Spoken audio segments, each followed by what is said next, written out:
Recently हिकु song release थियो आहे जेको मंदिर में शूट कयो वियो आहे, जंहिंमें मूंसां गॾु अफशीन ऐं आफ़िया मॉडलिंग कई आहे। उन ते काफ़ी मुंहिंजे भाइरनि खे एतिराज़ थियो आहे त इन सिलसिले में अर्ज़ु कयां थी त मां हिकु एक्टर, यूट्यूबर, वीलॉगर ऐं सोशल मीडिया इन्फ्लुएंसर आहियां। इहो मुंहिंजो प्रोफेशन आहे। इन सां मुंहिंजे मज़हब या अक़ीदे जो को बि तालुक न आहे। असां उन सॉन्ग में जस्ट परफॉर्म कयो आहे। असां अदाकार आहियूं। असां जस्ट अदाकारी कई आहे। जेका सिंध में रवादारी, जेका सिंध जी शान हुई, जेका अमन परत शहर जेको सभु गॾु रहंदा हुया, अगरि तव्हां हीउ सॉन्ग नाहे ॿुधो त काइंडली वञी करे तव्हां पूरो सॉन्ग ॿुधो त हिन में कहिड़ो मैसेज या कहिड़ो पैगाम शेयर कयो वियो आहे। असांजे हीउ सॉन्ग करण जो हरगिज़ इहो मक़सदु नाहे त कंहिं बि मज़हब खे हेट कयूं या कंहिं बि मज़हब खे मथे कयूं या कंहिं बि मज़हब जे बारे में सुठो या बुरो ॻाल्हायूं।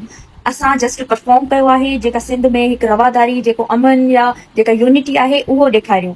उमेद कयां थी त तव्हां सभिनी खे तव्हांजे क्वेश्चन्स जा आंसर्स मिली चुका हूंदा, जॾहिं त ही मैटर सिर्फ़ु ऐं सिर्फ़ु मुंहिंजे ऐं मुंहिंजे ख़ुदा जे विच जो आहे। I am not suppose to answer this to anyone. उन खां पोइ बि अगरि आउं इहे चीज़ूं जस्टिफाई कयां थी जस्ट बिकॉज ऑफ डेट कि तव्हां सभिनी मूंखे सिंध जी धी कयो आहे, तव्हां मूंखे पंहिंजी अधी कयो आहे, त मुंहिंजो फर्ज़ु आहे त अगरि तव्हांखे लॻे थो त तव्हांजी भेण कंहिं ग़लति रास्ते थी वञे या किथे भटकी वई आहे त मां तव्हांखे अवेयर करे सघां, तव्हांखे ॿुधाए सघां त अहिड़ो कुझु बि न आहे। असां जेको बि सॉन्ग ठाहे, जेकी चीज़ूं बि कयूं, त उहे सिर्फ़ु उन सॉन्ग जो हिसो हुयूं। उहो परफॉर्मेंस हुई जेका असां कई। आख़िर में मां सिर्फ़ु एतिरो चवंदसि त मां सिर्फ़ु ऐं सिर्फ़ु पंहिंजी सिंध धरतीअ सां प्यार करणु ॼाणियां थी। मूंखे नाहे ख़बर त फेसबुक ते मुंहिंजे नाले सां कहिड़ा मुंहिंजा दुश्मन ठाहिया विया आहिनि, कंहिंखे दोस्त ठाहियो वियो आहे, कंहिंसां दुश्मनी कई वई आहे। इन बारे में मूंखे कंहिं बि तरह जो को बि इल्मु नाहे, छो जो मां फेसबुक ते आहियां ई न। मूंखे नाहे ख़बर छा थियो। मूंखे अची करे माण्हुनि ॿुधायो आहे त इहे सभु शयूं थियनि थियूं, तोखे वीडियो ठाहिणु घुरिजे, सो आउं ठाहियां पई। बाक़ी अगरि कंहिंखे बि मुंहिंजे तरफ़ां का बि दिलि आज़ारी थी आहे त आउं उन्हनि माण्हुनि खे माज़रत त न, छो मां कुझु बि न, मुंहिंजो कमु न आहे त मां